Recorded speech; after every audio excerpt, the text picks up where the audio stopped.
On this episode of Love and Marriage with the McLean's, the couple opens up about the real, unfiltered side of their relationship, sharing both the laughter and the lessons they have shaped their marriage.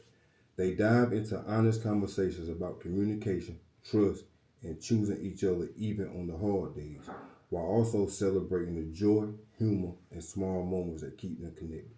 Through personal stories and practical insight, the McLeans remind listeners that marriage isn't about perfection, but about partnership, growth, and showing up with love every single day. Yay. Welcome. Welcome to McLean's. Thank you. Now go ahead, introduce yourself. I'm LaKristyn. I'm Antrell.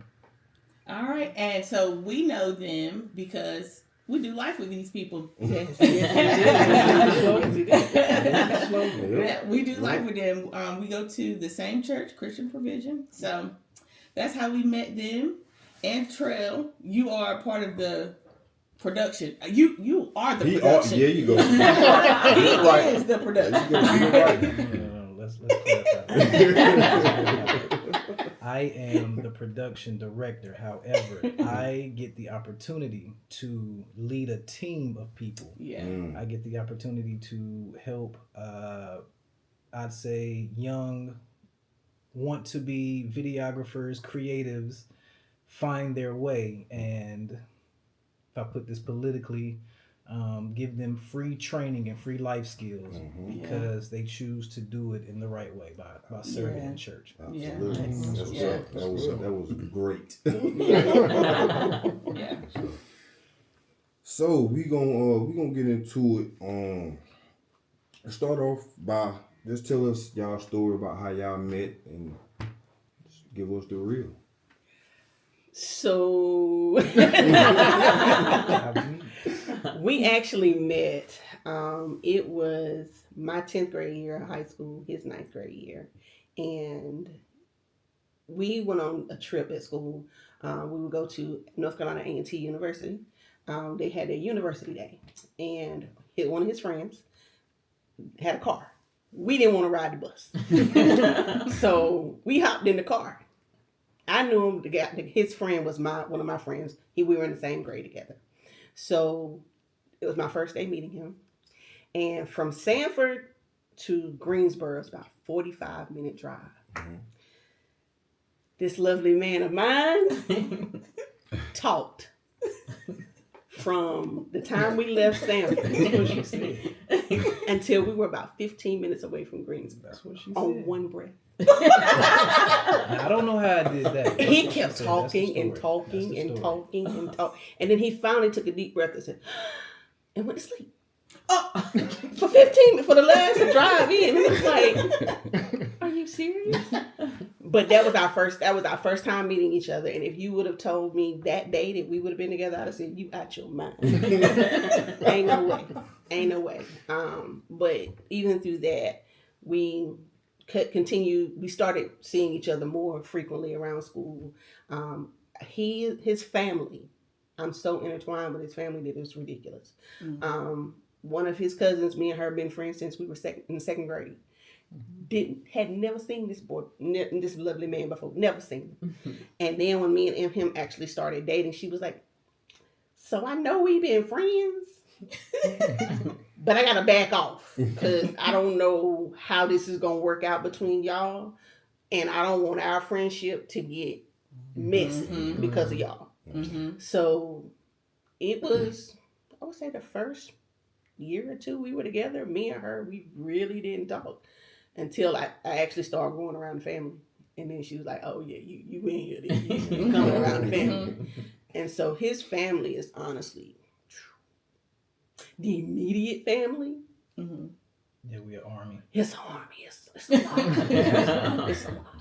And I'm just going to, like the last trip we just went on, it was 19 of us on the trip. Oh. And that's just a small piece of them. Mm-hmm. So again, his family's huge. We met that early on. And I would say our introduction to actually dating was when we were both working at Wendy's. Correct? Mm-hmm.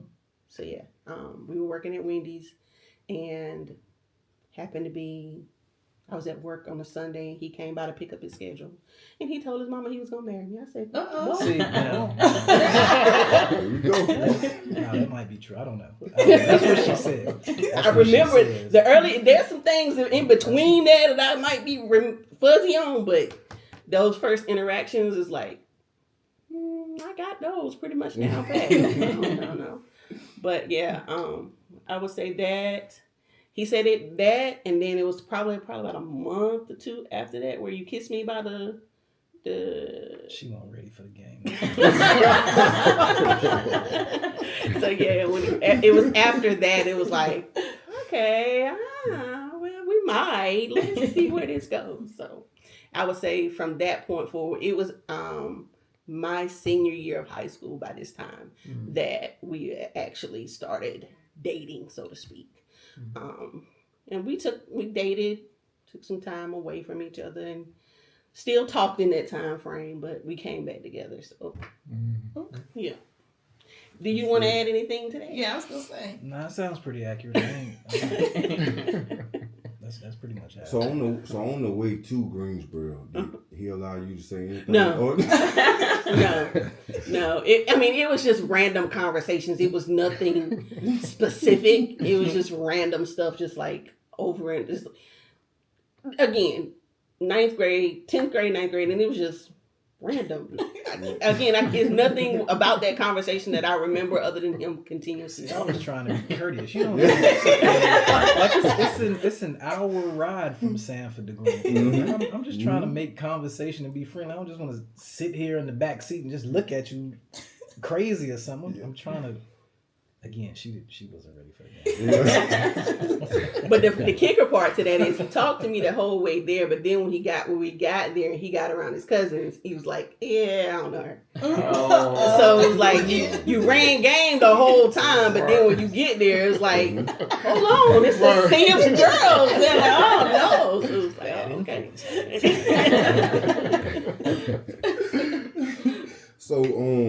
So what made y'all fall in love? And how did y'all know, like, this is it? This is the one? She looking at me, so I guess you want me to answer that. I'm going to say, again, back then, we started dating at 17 and 18. So we're extremely young. I would have to say I didn't know for a while, but there was a situation that happened, and I'll be fully transparent. Hanging out one night, probably being real grown, got into a situation to where we're driving home, and there was a guy walking on the street. I'm in one car, she's in another car, and as I think the first car passes this gentleman, and then I'm in the car that's behind him. We hear some shots go off. And it became apparent that this gentleman must have fired at one of the two cars that we're in, right? Mm-hmm. So when we get to, we had just got in a little apartment. When we get to the apartment, dude pulls up. So now, it's me and a couple of my guys, again, we out being grown, so we feeling a little right, and tensions drawn in the moment. A fight ensues, and in the middle of the scuffle, I hear a few more shots, and then I just hear this little light voice, y'all ain't gonna jump on my man, get off him. Look over, and she got the blicky up in the air like, okay, so if the situation's like that, okay, she might actually ride for me. So this is for real. I can't let her go. You made the right choice, man. You made the right choice, bro. Not anticipating that. I didn't know what was. I told y'all, unfiltered, real love. You're gonna get complete honesty. That's how people grow. Yeah. So I would go into it and say, like, what are some of the qualities that you admire? You know, but you just said it. Like, that's a great quality. I know she gonna ride with me. 1,000%. Yeah. She's a trooper. But even beyond that, all seriousness, she's always been a nurturer, like straight up and down. Even before we had kids, the way she, I don't want to sound too cliche or old school, but you know, I think every man is searching for those qualities that we saw in our moms, right? And she's always embodied that. Like, even back at 17, 18, she cooking for me. And some people say the way to a man's heart is through his stomach. Okay, that could be true. No front. That's what my great grandma told me. She fed me real good for many, many years. And then, you know, always taking care of me. It was periods of time when I was down bad, I'm not working. She strapped on the hard hat and let's go get it. Let's ride. I'm gonna pay every bill. I'm gonna carry you. Even carried me through school. So she's always been a nurturer. She's definitely my best friend. She's always been somebody that I could talk to, like just like we having this conversation right now, real raw, unfiltered. Yeah, it's my partner. That's what's up, man. Y'all trying to make me cry early. We got some tissue. Go ahead. Real. So, what are some of the qualities that you admire about each other? Her. Yeah, her. So, with far as with him, he's always been a visionary. Even when from early on when we first started dating, he always told me he wanted to be in the entertainment field. If y'all don't know, he's a singer. That's where he came up initially. Okay. And so I was always thinking, okay, he gonna do singing, you know. All right, cool, no problem. And then he's tried that, he dibbling down, he did all the things that would come along with that, and then he finally said, I don't want to do that. I don't want to be a singer. I don't want to do singing anymore, but I want to stay in the entertainment field. Right. So he was like, let me pivot. And so it's like, okay, no problem. No problem. We can. What do you want to do? And so from the visionary, it's always been a protector. Because like he said, even through that situation where he knew I was his ride, right.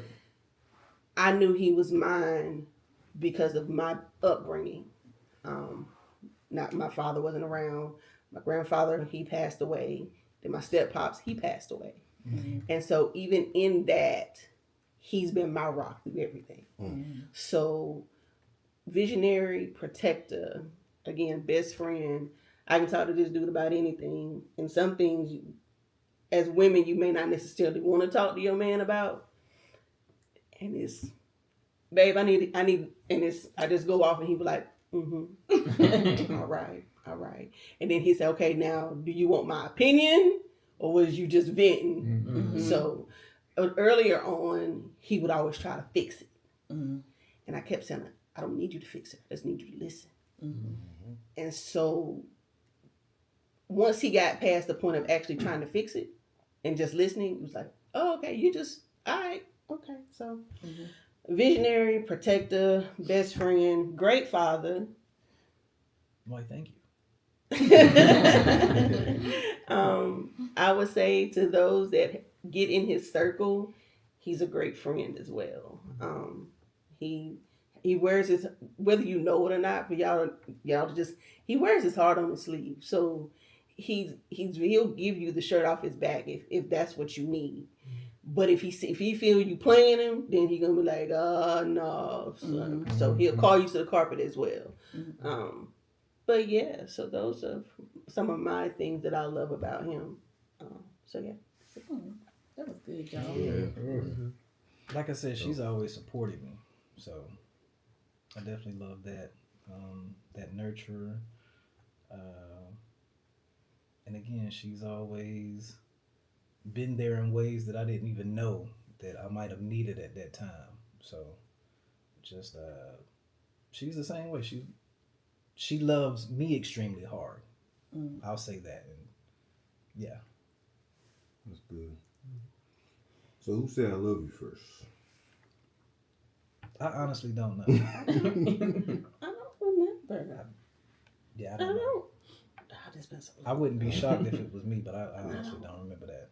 I don't remember. Yeah, that's funny. I don't remember. They just know somebody said. Somebody Right. Somebody At said. some point. But I don't know if we asked this question. So how long have y'all been together total, and then how long have y'all been married? 28 years total. 23 years married. Okay. It's a long time. Yes, it is. Yeah. Yes, it is. I know But the black funny don't crack. We look like we 25. Right. But the funny thing is to that, I would say, although the total time we've been together has been 28 years and 23 years married on paper, but solidified actually saying, okay, we in this thing, Mm-hmm. I would say about 16 or 17 years. Because there was a time frame when we actually got married that we were technically still in the boyfriend girlfriend stage. Mm. We were married, but we weren't taking it serious. And that's just because broken homes. You don't. My example was my grandparents. Both of our parents were divorced, but divorced and remarried. So we didn't get to see the inner workings of what a true happy marriage was. Mm-hmm. So we had to basically figure it out. So I would say 16 to 17, truly thugging it out. We in this thing together. But one thing about it all, when we actually said we were getting married, we also said we weren't getting divorced. Mm-hmm. So whatever that came with that, we were gonna deal with it. Okay. So how long were you engaged?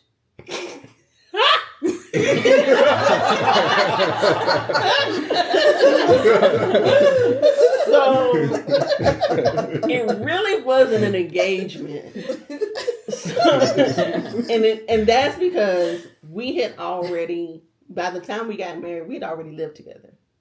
So we lived together for, let's see, About a year. yeah, no, it was about 2-3 years we lived together. Because we were Okay, I say two. Yeah, I say two. Yeah, so it was 2 years. We were in the apartment for a year, and then we moved into your grandmother's house trailer. Yeah. Yeah. We went from the apartment to the house, from the apartment to the trailer, and we were there. And then the trailer's where we broke up. Mm-hmm. We broke up for a year. Oh, It was a During year. the engagement. No. Oh, I was saying. So we broke up for a year, and in that time, we actually started dating each other again. Oh, okay. We didn't. Although we said we done, we weren't done. Right. We weren't done. We took some time away from each other. I would say probably about 6 months where we didn't really. I won't vibing with him. It was me. I won't vibing with him. I was longer than that, but It- that's to the. That's No, 6-7 months where we weren't talking. Okay. So 6-7 months where we weren't talking, and then we started talking again, and it was in that time frame. It was like, okay, might see how this goes, and then I would say so. It was about February of 03, January, February of 03. He moved out of his mom's house, and he's like, hey, you want to come live with me?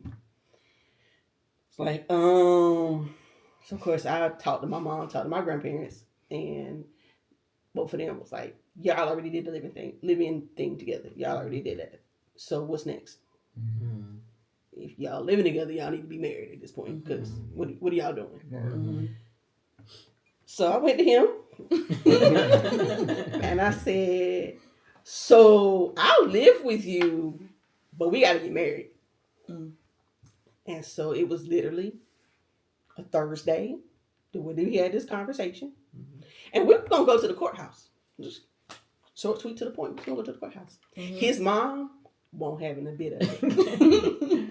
So Thursday we had the conversation. Friday is where we told his I told my mom, he told his mom.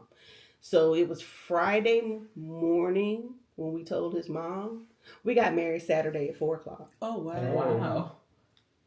So yeah, it was literally. 2 days. So we had the discussion on Thursday, 24 24 hours.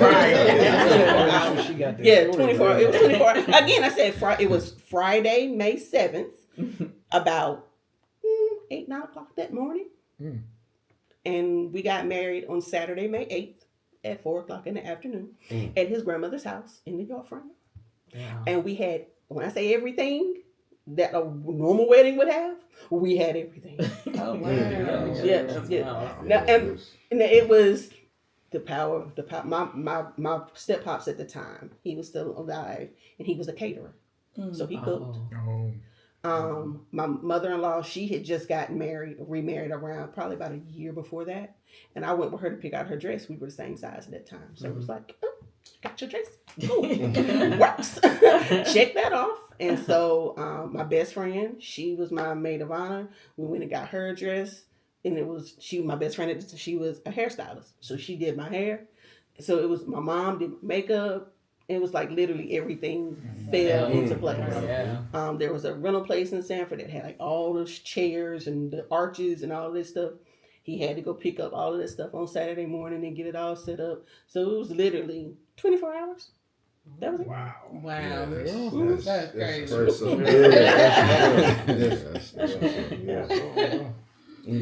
That's impressive. I'm telling you. Yes, shout out to Mom. She's wonderful. There's some things, some people tell you they hate their mother-in-laws. Oh, I love mine. I love that woman down. You know what I mean? I do. Yeah. The next question was going to be, what role did your families play in your relationship? But I mean, so at the beginning, I'll say at the beginning, my grandmother, she did not love this man. She did not. She did not. But at the time too, being a young black man, she didn't see what I saw in him. She didn't have the intimate conversations that I had with him. And my mom, she was like, I don't know. And it was just, because, as parents, you want your child to find somebody that's working, that's got ambition, that's got all of these things. But if you don't sit down and talk to that person, you don't know that they got it. And so he was not the very talkative type. If you didn't talk to him, he didn't talk to you. So without being close to them, they didn't know him. So they weren't his biggest fans. My grandfather, God rest his soul, he said, well, I ain't got to sleep with him. He said, if you like him, I love it. As long as he treats you good, I'm okay.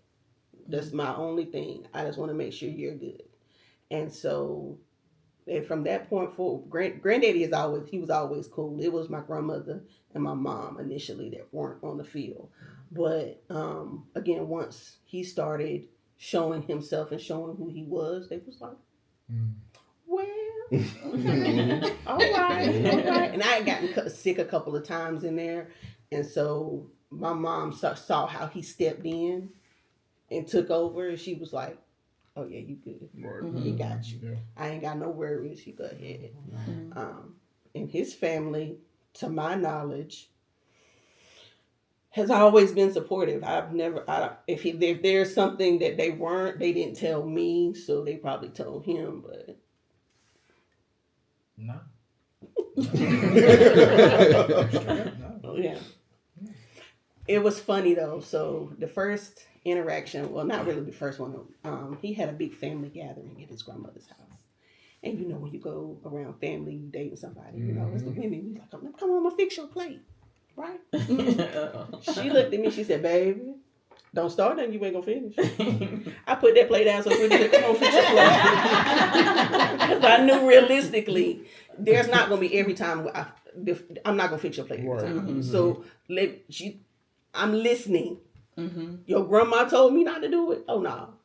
But this plate, come on, fix your plate. So yeah, no, that was like one of the kickers that made me always draw back to her, because his grandmother is a spitfire. She's She's a wealth of wisdom, and if you listen to her, she'll give you gems all the time. So, yeah, she's she's the OG that I definitely listen to.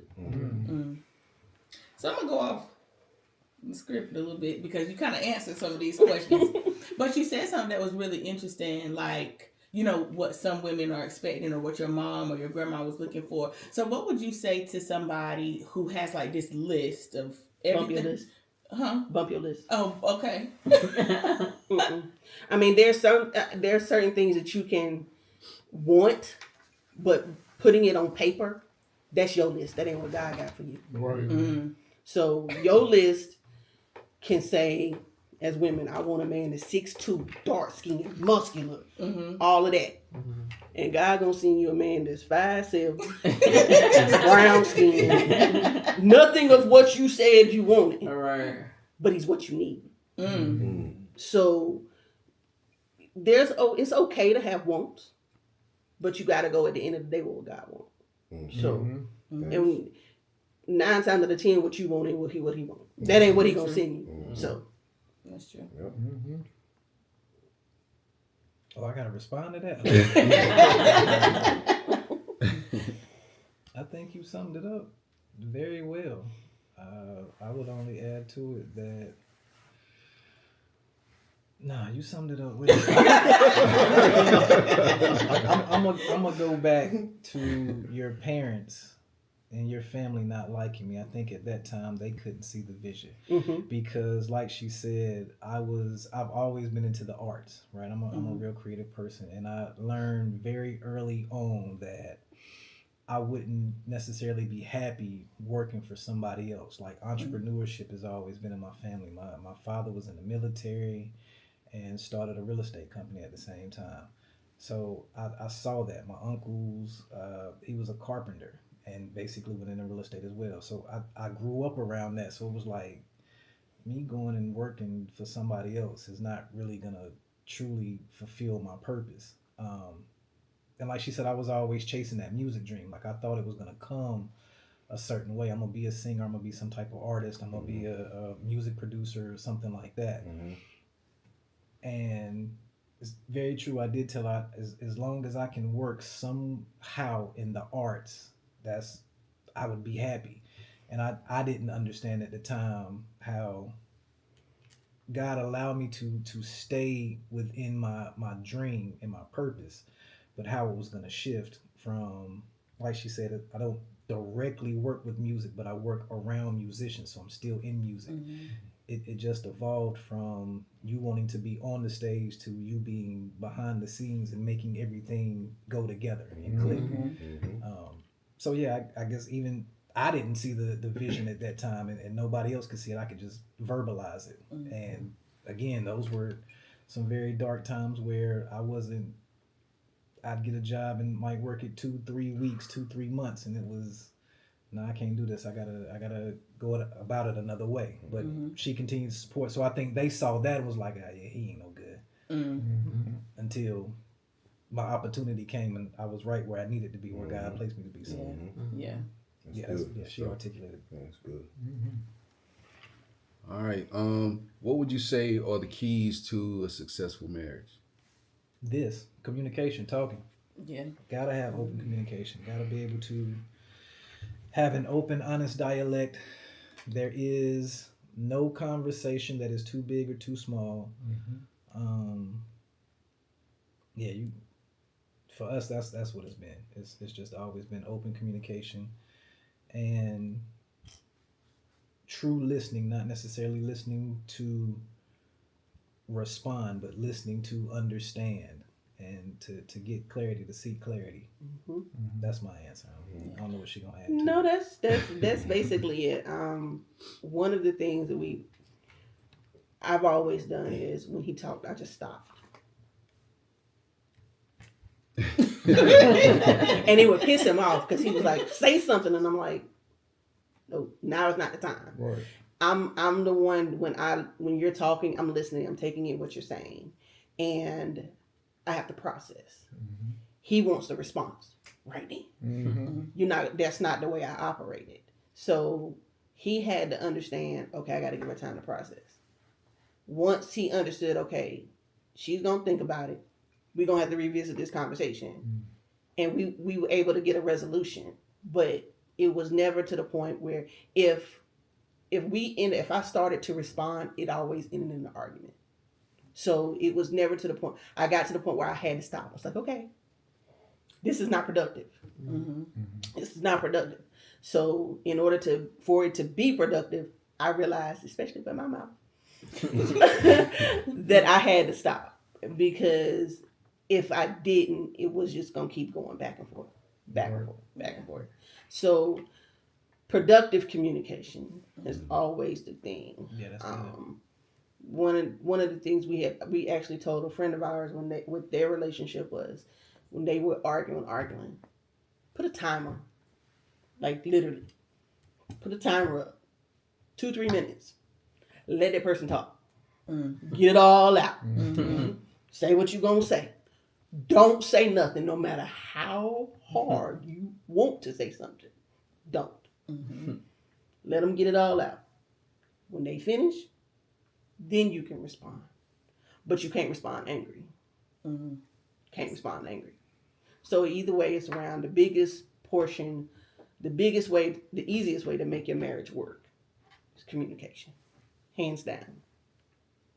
There's some other things in there too, but communication is the driver to it all. Right. Yeah, that was some good information right there. Next question is, do you guys believe in gender roles, and how does that look within your marriage and relationship? I would say at first, I was the one that believed in the gender roles because that's what I saw. With my grandfather was the provider. My grandfather, he cooked every now and then, but he was the provider. My grandmother, she worked, but her check was her check. She did what she wanted to do with it. He paid every bill in the house, still gave her money, still gave us money. He made sure everything was taken care of. So in my eyes, that's what I was expecting. And it didn't work that way. No. It didn't work that way. It didn't work that way. But what I got was I got a partner. Because there are some, what I've seen from friends and, just different things. Some men are messy. Not this wonderful one of mine. He can't take it. If something is out of place, he gonna put it in place. To the point so much where he'll move stuff and then forget where he put it. So then it's, babe, I can't stay in club. It's got to be put up. Well, sir, I didn't put it there. So it's like, now, mind you, okay, so I'm just gonna give a perfect example of this. In our bedroom, when you walk in our bedroom, my nightstand is the first one there. So typically, everything gets dropped on my nightstand when he comes into the room. And he says, well, babe, your nightstand is always junky. You got a bunch of stuff on your name. Don't blame on me. No. It ain't just you. It's the kids too. Whenever I go to clean my stuff, I always have some of everybody on my nightstand. Like, why do I have kids' socks on my nightstand? They're not mine. Why do I have his bandana on mine? It's not mine. or it's something related to audio equipment or something. Why is it on my nightstand? It's not mine. So it's just it's something of that nature like that. So that's that's just like a quick example of some things. But he is he's No, I can't believe in the gender roles because like she said, I am a bit OCD. I hate for things to be out of place. I grew up with a mother that she cleaned, and that was like a childhood memory of coming in the house from school, and it was some hamburger helper on the stove, and my room was clean, and the dishes was done. It was so as we got older, it was like my house is my castle. So I just always if something's out of place, I got to clean it up. Again, it's just I feel better that way. I don't. And the funny thing is to that, like he said, his mom cleaned every day, whereas my mother and my grandmother, it was Saturday. You know, that Saturday morning, turn the house, turn the music on, everybody get up. Yeah. So during the week, it was like, you know, you keep it manageable. Right. But Saturday morning was the clean up. Nah, this dude, he cleaned every day, every day, and it was like, yeah, I ain't gonna do that. I ain't gonna do that. I mean, and the thing that I'm gonna keep the main areas clean, but deep cleaning every single side, nah, I'm not gonna do that. Even to this day, I'm not gonna do that. I'm not gonna do that. But to him, I tell him now, I'll do anything that you need. I hate doing laundry. I told him that from the get go, and that's just because I grew up doing everybody's laundry. So laundry. I'll help. And but that's why I can't believe in the gender role. Yeah, no. Absolutely. That sound like somebody else.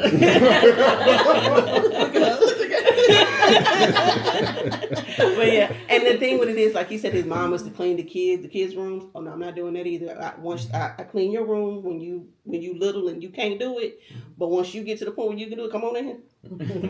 Come on in here. This your room. You in here. Now, I don't sleep in here. This your stuff.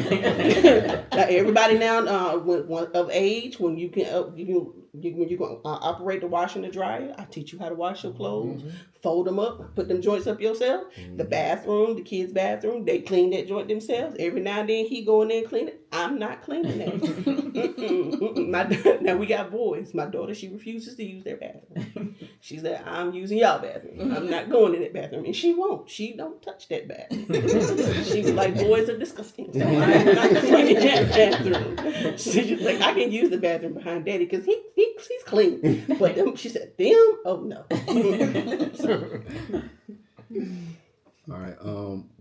What seasons would you say tested you guys' relationship the most, and how did you stay rooted during those times? What seasons? This is a great question. Like she said, when we first got married, I don't think either one of us truly understood what marriage was, right? I said for a long time we probably operated as boyfriend and girlfriend, even though we were legally married. So I think we had to grow together. So what season tested us?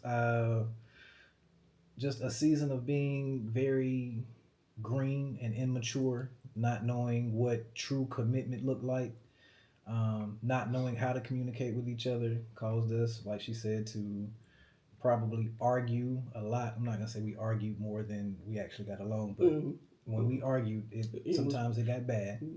Never violent. Yes, let me just say that. Never violent. Never been violent. But words were said. We definitely had some shouting matches with each other. Yeah. Probably push buttons just to see how far we could go. Yeah. Again, not communicating. I made a lot of mistakes. She made mistakes. But like she said, it was never something like we got to figure out how to work through this, how to grow through this. You got anything you want to add to it? Like, the biggest thing for me during that time frame where we were growing and learning each other was the time where you stepped out. That's just what it was. That was my growth moment.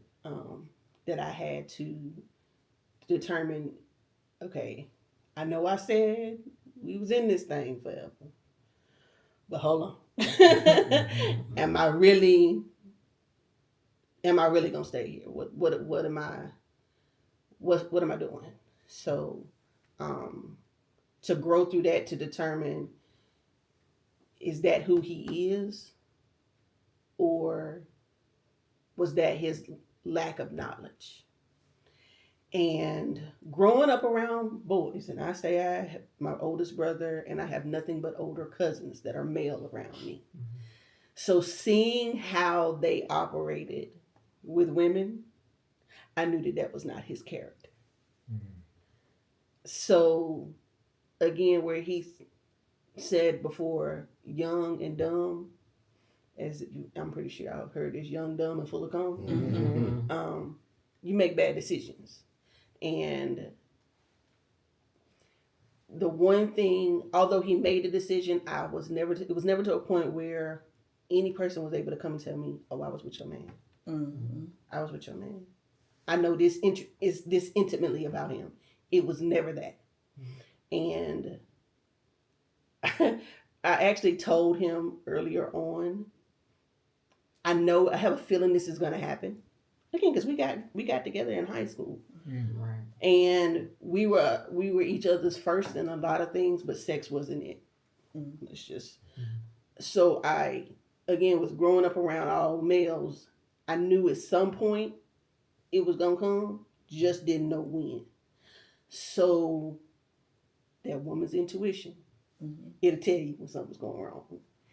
And every time it was 3 times to my knowledge. Okay. 3 times to my knowledge. You confirm the 3, then let's not say no more. It was 3 times. And again, young, and it was the earliest part of our relationship. So it was, okay, this is not his character. This is not him. And although it was the 3rd time is when it was just like blaring alarms, like, this ain't him. This ain't it. And it got to the point where I felt it in my spirit, in my soul, in my body. And it was always an argument every time we were around each other. And it always got where I said it, and whenever we would always go on trips, like going on vacation, you're supposed to be good. We would always arguing on vacation. Like, why on vacation? We could have done this at home. That's right. Why are we arguing on vacation? And it was the last time we were on vacation where he admitted it. It's like, when you said well, this is why. And it was just like, okay. All right, so this is it. So it was like 3 times, baseball, 3 times, and this is it. And so I said, Lord, what am I doing?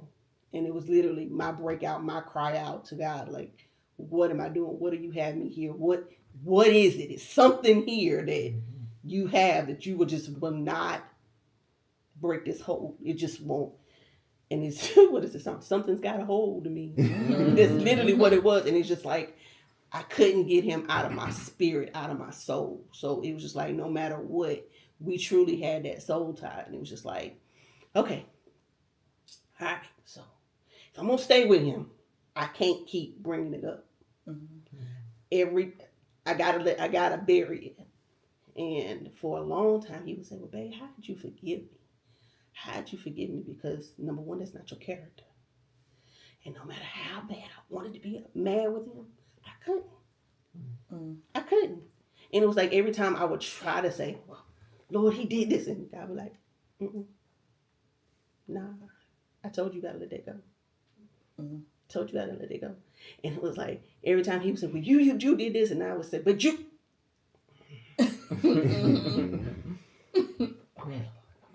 Okay, Lord.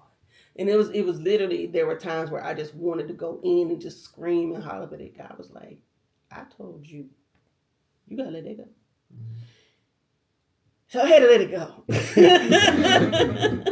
And again, as bad as I wanted to scream, holler, and fuss, yell, all of that, that would have done nothing for him. It would have felt good to me to release it, but I had to release it in a different way by not bringing it up, drawing it out, bringing it up, drawing it out, because that does nothing for the relationship. So, especially when you get into an argument, the first thing you say, well, you used to do this, you did this, you did that. So when you point your finger, it's 3 pointing back at you. That's right. So you always got to look at that, like, how is that helpful when you point out what the other person is doing? So so that was my growth moment, to figure out how we were going to push forward. And to take a deeper dive into that situation, I honestly believe how I even got to making bad decisions in that manner would be, I'm going to go back to communication and emotional abandonment. Mm-hmm. Like, again, we didn't know how to talk. Mm-hmm. We didn't know how to effectively communicate with each other. So we did a lot of talking at each other. Right, right. I agree with that. And I think because, I'm feeling like I'm missing certain aspects of my wife, I'm not able to communicate with her on what I want. And it's not even like a sexual thing. It's really just communication. Mm-hmm. And I honestly believe that's how it started. And so here's a little bit of game. And all of you are married. So this is for anybody watching that may not be married. The wrong thing to do for any man is to put somebody else in your business, especially a female. Mm-hmm. And I was in a position to where I'm around a lot of people. The job that I was working with at the time, I was a crew leader on a college campus. Wrong place for a 25-year-old to be. In that situation to where, you can't necessarily communicate with your wife and you got a bunch of beautiful young women running around you, and one day you vent and they say the right thing and then it turns into a conversation and now we're friendly, and before you know it, you're making a bad decision, right? Mm-hmm. So it started out that way because, again, we didn't necessarily know how to communicate with each other, and but thank God that she forgave me. We were able to grow past that. So it was like, once you can overcome that, you can overcome anything. Like, what else can it be? Like, right. Yeah. So, definitely, that's good. Okay, so what are some of the things you do to keep your relationship growing and fresh since y'all been together so long? She looked at me, so relationship growing and fresh. I think I'm a romantic, or at least I try to be. And I heard a while ago that anything that you did to keep her, you have to continue to do. So, early on in our relationships, like, again, I was always a musician, so I used to write poems. I would, songwriter. Mm-hmm. I'd write love notes, send her something that always stuck with her. She went to college in Greensboro, and I mailed her, I think it was a box of chocolates with a letter or something. It was like a box of chocolates, and it also had a pair of shoes in it with a letter. I forgot all about the shoes. And the funny thing was, the shoes, they were not my size. They were some of his shoes, but they were old shoes. But the letter basically said, I love you, da da da, and the shoes represented it. He's like, you've been running through my mind, Oh. So, you're always on my mind, da da da. And it was. So, and it was a long letter. He spilled his feelings. So it was like, oh.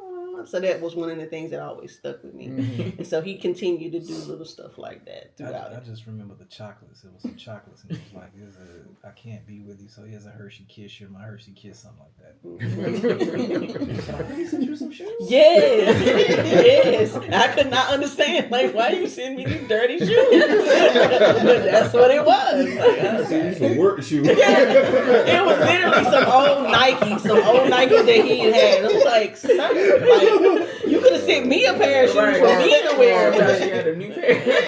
There you go. That was symbolic. Yeah, for real. So, stuff like that. Like, we recently celebrated, this is our Jordan year, so we've been married for 23 years. Mm-hmm. And I kind of did the same thing. You seen these ads on Facebook, whatever, where people write these songs or they get these AI generated songs. Okay, so I got to one up that because I was a musician at one time, right? So I wrote her a song. He's been on a mission lately to try to make me cry. He's been on a mission to make me cry. And so it was like, when he played it, and I was like, hold on. Oh. I'm looking, I'm like, oh, okay. And then it was like, he looked at me, he was like, you ain't gonna cry? Like, no, but yeah. And then so it was like, 2 weeks ago he did something. I was like, you almost got me. Yeah. He was like, dang. So it's simple stuff. I yeah, bought her like a $1 car from Dollar General or something, just random, and just I think I put on it because I love you, random, because it's a Thursday. Yeah, so, something simple like that. Yeah, but it's just continuing to be the person that you were when you met them. Continue to, for me, just, show little subtle ways. I am a big believer in life is about experiences. So it's not necessarily what I'm going to buy you, but trying to create that memory. And like she said, I'm trying to make her cry. Yeah, because you're going to remember that. Happy cry. Yeah. You'll never forget that. Like the shoes that I obviously forgot. You ain't forget.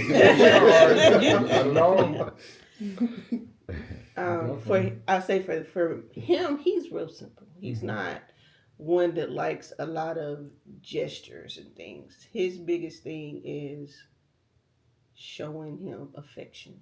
That's his thing. Affection and intimacy. That's sure. So, I don't necessarily have to buy him things. Although he loves watches, let me say that he's a big watch connoisseur. So that is true.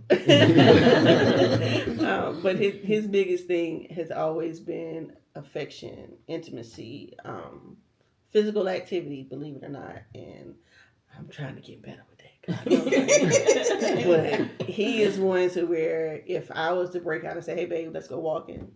Let's do it. Let's go. He's all for it. Yeah, if babe, let's go do something, like anything that requires physical activity. That's his go-to. So, I try to do stuff like that, but that's it. Oh, our other thing that we've been doing, is we've I don't know if everybody on the Bible app, they have the Bible plans.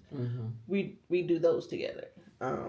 So we've done several of those, and those, believe it or not, they open up communication to things that you wouldn't think you would be talking about. But of course, being a Christian couple, they are God related, but there are some on there that they can. The one that we recently did was Tamala Mann and her husband David and Tamala Mann, and theirs kind of delved into some things that opened up doors for us that we hadn't really talked about in a while. So it's like, oh, okay. But yeah, those are something. And we like to travel. Oh yeah. I was just about to say, based on your conversation, it sounds like it. I grew up with my grandparents. My y'all know. Back in the day, they used to have the little travel books. Oh yeah. Yeah. And my grandparents were a part of the travel club. So my granddaddy would come in and drop the book down and say, "Hey, where we going this year?" So it was literally, we get out of school in June, and about the second, third week, we out. So it was like from mid-June to my birthday, August 7th, we on the road. Yeah. So I didn't know sit still. I knew go. Right. And so when me and him got together, and he was like, "I don't want to do that." Nothing about that life. I'm like, "What you mean?" Right. Getting up out of here. What you mean? I'm like, and so of course we in North Carolina, beaches right now. I'm like, "Let's go to the beach." "I don't want to go to the beach." "So what you want to do here?" And so he was like, I don't like the beach." "Who don't like the beach?" Right. So, and he's like, "Let's go to the mountains." And I'm like, "I don't really like the mountains. Ain't nothing to do there." It's like, who wants to sit on the top of the mountain and look out at woods? I do that at the house. I'm in the country. Like, so I'm like, "Give me the water." So, but it took a while for him to actually bite the travel bug. But then when he got it, he's like, "Okay, so when our next trip?" When our next trip? So yeah, we're actually planning now for our vow renewal. So we're gonna do that. That's 2 years away. So I always wanted to do a destination wedding, so we're planning that, but we try to travel, if not every year, every other year. So, yeah. That's a big thing for us. I got roped into that. Let me tell you how.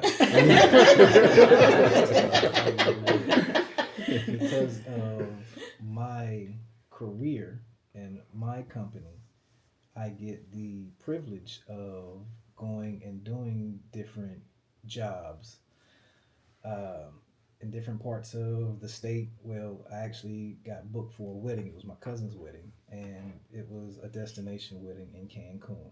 So once we did that, that was in 2021. Once we went there, yeah, she ain't gonna drop it. So. Right. No, not at all. Not at all. Not at all. Had it not been for that, it might be a different conversation. But no, so we cruise a lot. I don't know if you we love cruising. Yes. So that's been our mode of transportation, travel wise, because everybody knows it's easier.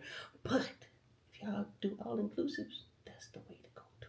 Because of course, when you go on a cruise, you're gonna have your other things that you got to purchase. Right. But if you do all inclusive, it's already purchased. Amen.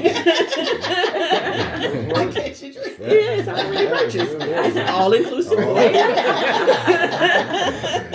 That's right. So after everything you've said, would y'all say marriage is hard work? Man, heck yeah. This is a full-time job. 50, 100 hours a week. It is not. Never get no break. Yeah. No days off. None.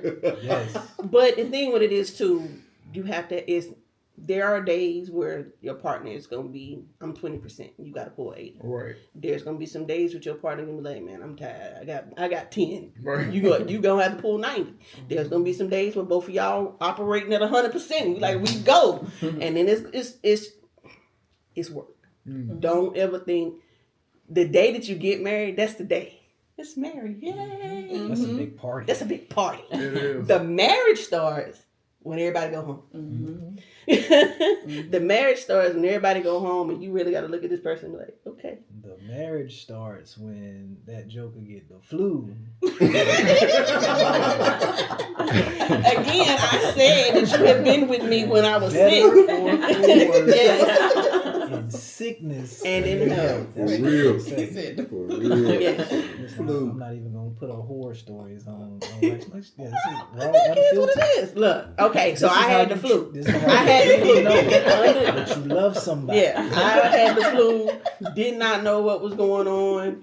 Had to go to the doctor. Had a seizure in the doctor's office. Oh wow! And the thing everybody know things that can happen when you have a seizure. Yeah. You have no control over your body. Mm-hmm. My wonderful husband. Husband, what you did? He took care of it all. He took care of me when I couldn't take care of me. So all of that. Cleaning up your grandparents when they old and they can't do it themselves is one thing. Cleaning up your 26-year-old wife. Had to do it because I couldn't do it. At that time, I don't think I was mentally ready for, but I guess that was a lesson that God, I'm finna teach you right now. You don't know what marriage is. I'm finna teach you right now. When you wipe her butt because she can't do it. Oh no! It's really about to go down like that. Yeah. So yeah, I mean, again, he's health wise. I've been through some things health wise, but he's been there with me through it all. That's good. One of the things I used to get. I'll say one of the times when my mom knew, when I said she knew that I was in good hands. Mm-hmm. I got sick while I was at work and they had to rush me to the hospital. Mm. I was in excruciating pain. And he was at home. He worked third shift at the time. And my homegirl that I work with, she was at the hospital with me. He drove from Sanford to Chapel Hill, where I was in the hospital at the emergency room. And by the time I had been in the emergency room at this point, 30 to 45 minutes.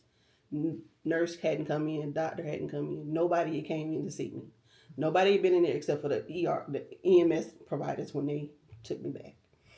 And when he got there, he said, he looked at her. I remember, I said, hey babe. He was like, you don't look good. I don't feel good. I'm in a lot of pain. I'm hurting. He was like, he looked at my friend. He's like, has anybody been in here? And she said no. He turned around. I don't know what he said when he went out there. But when he walked back in the room, a nurse was walking in the door behind him. It was a John Q moment. Okay, y'all.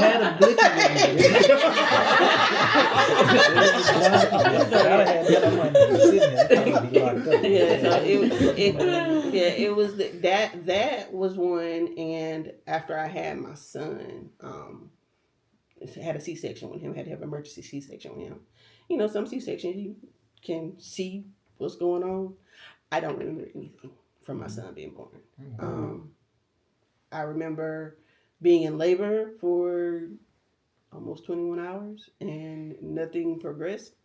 And they was like, okay, I had the epidural. We're going to go, it's an emergency. His heart rate is dropping, I remember them wheeling me out of the room and nothing beyond that point. Mm-hmm. And when I finally came to, he was sitting on my left side with the baby, with my son. But he would have to tell you everything from that. In between that, because I don't know anything, but from my understanding, there was almost another John Q moment in there as well. Mm-hmm. So I might have deferred to you on that one. So that situation, they delivered Liam. That's our son. They delivered Liam. But during the C-section, they had some complications. I think the surgeon may have torn something, cut something inadvertently they weren't supposed to, and they weren't communicating with me. So basically, after they delivered, they allowed me to hold him, cut the umbilical cord, and they was like, get out. And probably 2-3 hours go by. They ain't said nothing. Mm-hmm. I haven't seen her. Mm-hmm. They brought me Liam. They let me feed him. You know, you got to do the contact skin, all that. So I did all of that, but I'm like, where's my wife? Right. Nurses walking back and forth. Where's my wife? And I think it was somebody else that came in. They had us in like the room that was split. They pulled a little curtain back. So they came in, and the person talking to me was like, are you okay? It looks like you're stressed out. A nurse walked in, and I said some very harsh words.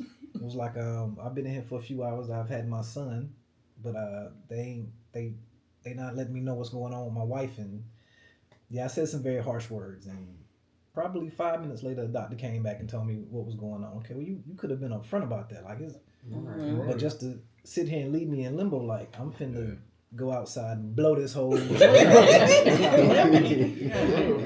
real. So, yeah. But you don't want to be angry, black man. But sometimes you got to get your point across. Yeah.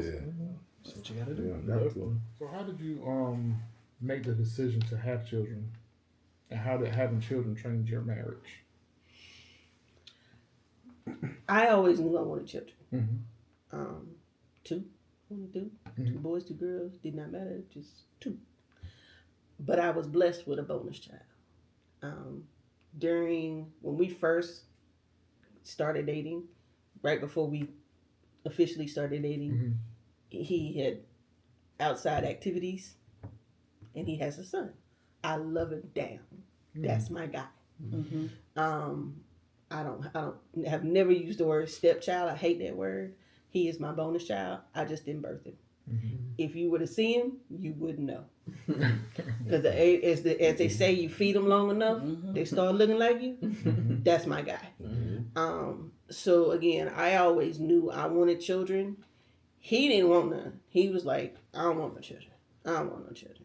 But of course, since he already had his son and now we're married, his words was, well, I can't tell you, I can't have kids with you, and I got a son with somebody else. Right. So it was literally, although when we got married, I wanted them right away. I wanted them right now. I'm so thankful that it didn't happen that way. Mm-hmm. We were together we were married for 6 years before our daughter came into play. Had it been up to me, it would have been early. But in those 6 years, we were able to grow together. We were able to grow up. We went through our party phase and, do all the things that young 20-somethings do. We did it all. So, and at that point, right before our daughter was born is when we said, okay, we built our house. We were both in our careers. So we was like, okay, yeah, we good. Da, da, da. And I was like, okay, we partied. We've done all the things. So what we done? And so it was like, okay, let me just go make sure everything, as women, let me go make sure everything is good. There ain't no issues. Because I want to get this going, as they say, once you hit over 30, they want to call you geriatric when you're pregnant, like you just old as all get out. But so I went. It was January of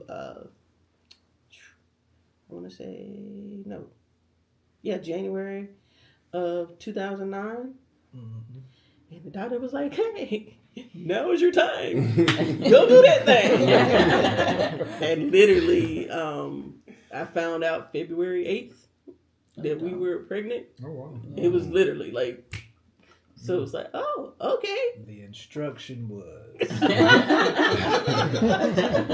you are in your window, go home and do it for 21 straight days. Hey, I'm with that. But the funny thing is, like, you hear, go do it, and you like, yes. But about after 3-4 days, you like, man, I don't want to. But it was literally, again, it was January. It was toward, I want to say, the middle of January when I had that appointment, and they said, well, you're in your window, go for it, and it was my window. So with her, she was my planned one. Liam said, hey. Here I am. So, and it was with him. It was just I kept feeling sick. I couldn't. It was like I could not for the mind of me, because again at this point Talia she's 7.5 years old, and prior to her, I will say we were blessed the whole time that we've been together, because we've never used any kind of control, no birth control, no nothing. So even when during those 6 years where we were partying and having a good time, we won't do no type of protection, which is the Lord. He was our protection. So, but even after Tal was born, I'll never forget it. My doctor at the time, he said, well, see you back here next year. The devil is a lie. No, you're not. He was like, because I had the IUD in at the time. And I was like, he ain't like it. I ain't like it. And I said, take it out.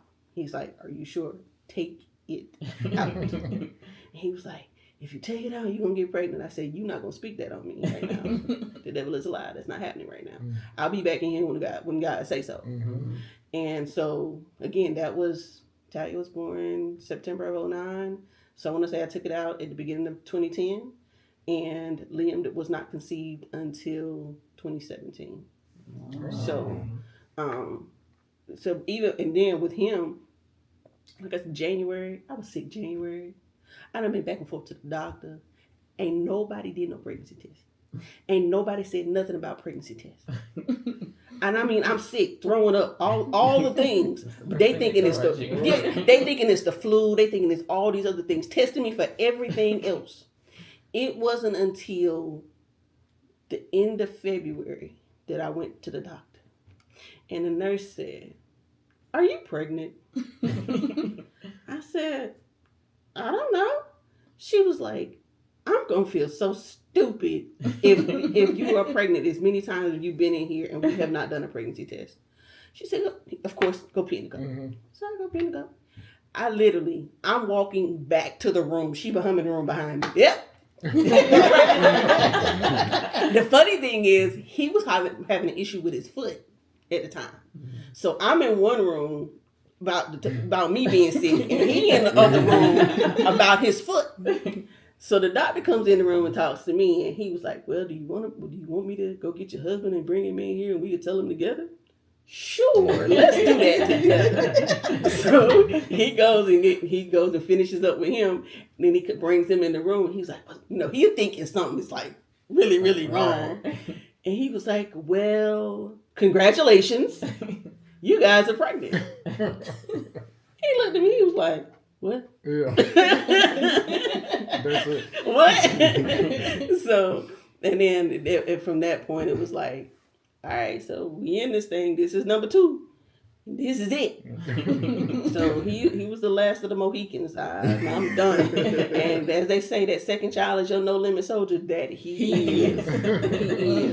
He is. He's my sugar, but my husband says, you asked for a boy, and I got him. I got him. All of him. Oh my goodness, girl, don't let the cuteness fool you. He'll talk now. He talked my head off, but I guess he got that from me. 45 minutes straight. So how should one balance marriage and children and work life? How do you guys balance it all? It was hard. That's another great question. Yeah, it was hard because although I wanted children, not really. Again, with the communication thing, I had to learn how to voice what I needed, and he had to understand when I voiced it, it wasn't a dagger at him. It was just what I needed. So with our daughter, I was working for a while, and then I became a stay-at-home mom. So that was in the early stages of it, and I had to navigate. Okay, I was working full time, had my own money, and I could do what I wanted to do. And then becoming a stay-at-home mom, we on one check, and now I gotta say, okay, hey babe, I need this. I had this learned to how to voice it, and I would say I didn't know how to voice it without making it seem like I didn't understand that. Okay, we're married. What's his is mine. What mine is his, and it's joint. And it's not like I'm asking for the sky to be, for him to give me the world, the moon. I'm saying what I need. And that was a big thing for me. I had to learn how to be vocal and to be understanding that, okay, we're on one income. I can't ask to go get my hair done, get my nails done, get all of that stuff done all the time. I had to do a lot. I had to learn how to do some stuff myself. Now, hair, big thing at the time. That was not my thing. Thank God I had people that knew how to do that, so I could get that done. But I think that was the biggest thing: learning how to be vocal. Now, learning how to balance the children and the marriage. I had to learn how to say, okay, hey, my mother, I need to get your grandkids. And at the time, my pops, he was still living, and he loved the kids. So he was like, bring them to me. My mama on the hand was like, huh? What? Again? Yes, I need you to get your kids. I need you to get your grandkids. I do. So they were vocal. They were helpful in the fact of I could say, I need a break. Yeah. And here you go. Now, as far as he was concerned, I had to say, okay, what do you need? And I had to learn how to be receptive of his needs as well, which I can admit I wasn't always receptive. I was in my head of what I felt he needed, and I felt I was doing it. And that wasn't always the case. So, me being vocal about what I needed, but also learning to listen to what he needed. That's where I had to, that was my balance, where I had to learn how to balance those things. Being a mom was cool, but learning how to be a mom, wife, friend, all of that stuff together, it was challenging. But I think with a lot of patience we learned to get there. What you think? I'm gonna say this is probably the time that taught me the greatest amount of discipline. Because like she said, living off of one income as a man, sometimes it felt bad for me to have to say no to certain things that she said wanted, or if it was something, well, I'm saying this backwards, something that she needed, but even saying no to something that she wanted, because I'm looking at the financial situation and trying to make sure I'm still putting food on the table, making sure the house is taken care of, all of that type stuff. But I had to understand that Rome isn't built in a day, and as hard as I work, this really isn't going to make the situation any better. It was a time to where I had a real good job. However, I didn't see her Monday through Friday because of the schedule that I worked. Like, I knew they were there, but I literally didn't see them because when I got home, they were asleep. And then I'm leaving to go to work. Kids are gone. I might have saw her for an hour or two, like as I'm getting dressed to go to work, but I stayed in that cycle for about 2 years. And then I was blessed with an opportunity to get a promotion that actually took me out of the house. It actually took me out of North Carolina. And I tell everybody this is like my David in the wilderness story, to where I actually left when Liam was 31 days old, which was, I know, extremely hard on her. But going up there, living alone, being able to basically get in my head caused me to pray a lot more. I'm not even gonna say I necessarily got in my word, but as the old song goes, I had a praying grandmother and a praying mother that although I may not have been where I needed to be in my faith walk, the people around me instilled it in me enough to where even when I didn't realize it, I was still talking and communicating with God, walking up and down this college campus saying, God, if you just get me back to North Carolina, if you could just allow me to work in the field that I actually went to school for.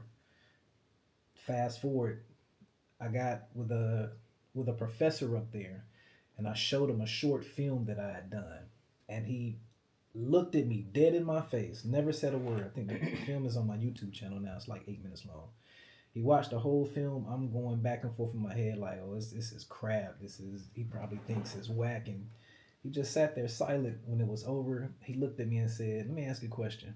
Why are you here? So at the time I'm working at Dartmouth College, New Hampshire. Great job. Most money I'd ever made in my life, but he challenged me. He asked me the question, why are you here? And I'm like, what you mean? Y'all paid me like $70,000 to come manage housekeepers. He was like, yeah, that's cool, but this is what you love, and this is what you're good at. So I'm gonna ask you again, why are you in New Hampshire? The funny thing to that is, that's when the light bulb clicked for me. The funny thing to that is, we had moved. Yes, I had moved them up there. I had, like, we I'm looking at the money. We had a 5-year plan. We gonna go, we gonna stack, we gonna da. True indeed. And it was literally, we moved. It was the beginning of It was August 2018. We packed up. Yeah, this is we packed up, moved. moved. This whole story. Packed up, moved, got there, had housing, all that good stuff. We had a 5-year plan. This is what we're gonna do. We're gonna stack. They hated it. They had never been. I don't know if anybody is familiar with the north and way up north cold. in the upper valley. It's cold. I've never been past. I ain't New York. never seen that much snow in my life. I literally looked out the window, and all I could see was snow. You couldn't even at the top of the mailbox. That was it. Was snow. I said, "Oh heck no!" While I was up there, I managed to break my ankle. Yeah, break my ankle and all of this. But yeah, it was literally. He came home. It was May. Something like that. It was May. And he was like, "Okay, we done." What? When the kids get out of school, we going back to North Carolina. What? He was like, yeah, we done. He said, I prayed. We going back home. Okay. Listen, you gotta go even deeper. It was a whole conversation. Like I broke down the whole plan. This was not me talking. This was the Holy Spirit. I broke down the whole plan. I told her what I was gonna do. I had this film idea, and then I needed to pitch this film idea to Charles Millette. Mm-hmm. Right? Mm-hmm. Came home, 2019, and COVID hits. Mm. So we're basically living off of savings, blowing through all of that. And I was so determined that I'm not going to work for nobody else. Like this was the plan. This is what I told everybody in New Hampshire. I'm coming home to follow this film career. I'm gonna make it. Mm-hmm. So this is where the pivot happens. I thought it was gonna happen one way. Of course, it's not gonna happen that way because that was my plan. That wasn't his plan. Mm-hmm. COVID hits. I get with a rapper that basically helped pay bills during that time. She took a little job at a retail store. Mm-hmm. That was cool for a little minute. And then I ended up going back into housekeeping. Worst mistake I ever made in my life, but it was the best because I got fired from that job. I took it because I was good at housekeeping. I was good at management, and I made decent money around all the wrong people. I needed to be fired from that job to remind me, you didn't say you were coming back to North Carolina to go back into housekeeping. You got to follow this media career as it is now. Mm-hmm. So 2 months after getting fired, during COVID, our daughter starts a candle making business. Mm-hmm. I'm out. We're doing a vendors event. The night prior, I'm out to like 3 o'clock in the morning shooting a music video. So I'm dog tired. Don't want to go. They wake me up, baby. We're going to the vendors event, like 7 o'clock in the morning. I don't want to go, but everything is like, go. Get up, go. The first person never stepped foot in the church from 2019 until October of 2021. Never stepped foot in the church. The first person to walk up on our booth was Charles Millette. Wow. And it was literally, he seen me because I've been with him since I was a teenager. Mm-hmm. So when he came up to me, he typical, hey baby, how you doing? Da, da, da, da. All talking.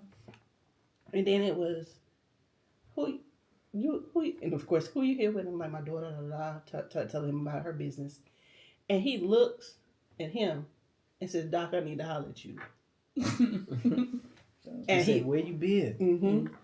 I said, I've been waiting on you. And I've been waiting on you. And that's how it all started. So, Wow. yeah. Mm-hmm. Wow. Yeah. Shout out Bishop. Yes, Shout out yes. Bishop. Mm-hmm. So with everything y'all told us, how do you have me time and have time with your own friends if y'all have friends? Me time, you got to be intentional. Mm-hmm. And I don't think I finished this when I was speaking a minute ago. Rome wasn't built in a day. So understanding that you have to be intentional about your time, making sure I dedicate so much time to work, I dedicate so much time to the children, but I make sure I dedicate so much time to my relationship with my wife. Right.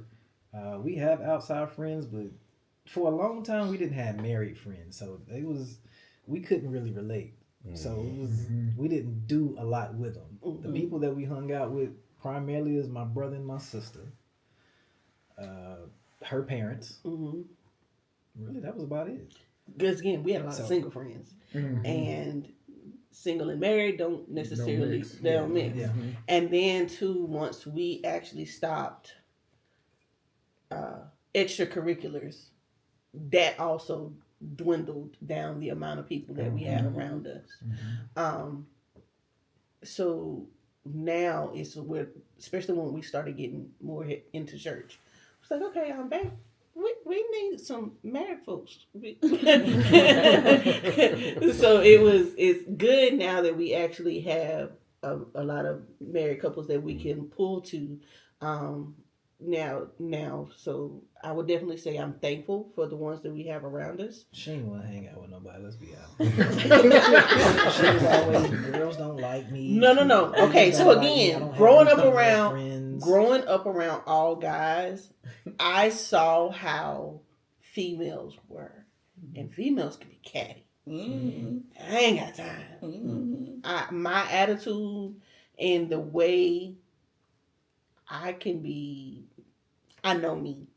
Let me just say that. I know me, and I play well by myself, and I had to learn how to be okay with having other people in my circle, which for a while was hard. Again, not having a lot of females around me growing up, the ones I did have around me ended up backstabbing me. Mm-hmm. So it was like, I'm good on y'all. Mm-hmm. I don't need you. I'll hang with a dude real quick. You sound like me, don't you? You sound just like me. I mean, again, because I felt comfortable with them growing up around guys. I pretty much knew what type of male I could hang around with and be safe. Mm-hmm. Because you can, as women, you can tell the ones that want something from you, mm-hmm. and the ones that don't. Mm-hmm. I'm gonna hang with the one that don't want nothing from me, because you ain't getting nothing from me. Mm-hmm. Point blank. That's just what it was. But once we got married, I knew I couldn't hang. There's no safe male once you married. Mm-hmm. So this is my person. I'm good on. What is it? Who was it? I want to say it was Monique, the actor. Oh, yeah. And when she said, when she leave the house, every woman in her house got to go. Mama too. Everybody got to go. If you were female, when I leave, you got to go. Yeah. So just point what it is. I don't trust well. If you get in my circle and I trust you, you better hold it tight. Mm-hmm. Hold it tight, because if you do something that I feel is wrong or you cross a line, I'm gonna let you know you crossed the line and I'm gonna show you the door. Yeah. I have to. I'm having to learn in my older age that it's okay to forgive, but I don't forget. So I might forgive you, but I ain't gonna forget what you did. So once you cross that line, the line is crossed, and just take it for what it is. Love you, but go that way. Mm-hmm. So yeah. Some people need to learn that. Yeah, that's really what it is. Mm-hmm. I think with me, I've had that sentiment always because of my biological, him being local, me being able to see him, but not having a physical relationship with him. Mm-hmm. So me being able to say, I love you with the love of God, but I don't like you and I need you to go that way. Right. So I can do that real good. Mm-hmm. Real good. Mm-hmm. So yeah, I would definitely say that's been a thing for me to learn how to allow people in my circle, and to learn that it's okay to have other friends outside of your spouse. Yeah. But yeah, I like you. Yeah, I like you. I like you. I'm just not getting like So yeah, and I with the group that we've the group of couples that we've introduced at church, we got a good group, and I like the group that we got. We able to laugh, kick it, and it's not all holy. No. And we can have a good time and laugh. And it's not always Bible based. Mm-hmm. Whereas, some people that you meet in church is God 24/7. And there's nothing wrong with that, but it's just sometimes God like to have fun too. Yeah. And everybody got a sense of humor, and it don't always gotta be that. So yeah.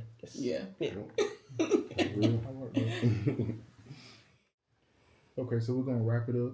So do y'all have any advice that you would give to a young couple that's preparing for marriage in a culture for instant gratification? Nipsey Hussle, the marathon continues. Yes. Marriage is not a sprint in no way. If you're in it truly in it, then you understand that it's gonna take time to anything Worth having is worth working. is worth fighting for. Yeah. I can't remember who said it, but somebody used this analogy like I could cook a roast in the microwave and it'll be done, but it won't be very good. Right. It won't be the same as if I put it in the oven, set it to the right temperature, season it well. The end result is going to be much better. So you definitely got to take your time, let that thing marinate, make sure you're putting the right ingredients to it. The right ingredients being communication. No, back up. God. God, communication, commitment, and understanding that it's not going to be quick. It's going to take some time for it to truly mature, to get it to where it's y'all against the world. Right. That's the way I put that. Before you say I do, have hard conversations. Definitely. No, that's good. Definitely have hard conversations. We didn't have a lot of those. You want to have the financial conversations. You want to have the for some people political. We don't necessarily rock with political, but religious conversations. You want to have a toxic conversation. conversation. You want to learn about any trauma from the past that you All may of that. have to overcome. Yes. All of that. Yeah. All of that. You want to see the person angry. You want to see the person angry because that's going to determine how they handle stuff. How the person treats their parents, their immediate family, because your immediate family 9 times out of 10 is going to tell you what type of person you're dealing with. Right. And somebody, it's very rare that you meet somebody that don't get along with nobody in their family and still end up being a good person. There's somebody around the person that has a good outlook on that person. So you want to see that person angry. You want to see how they handle situations. And yeah, have hard conversations.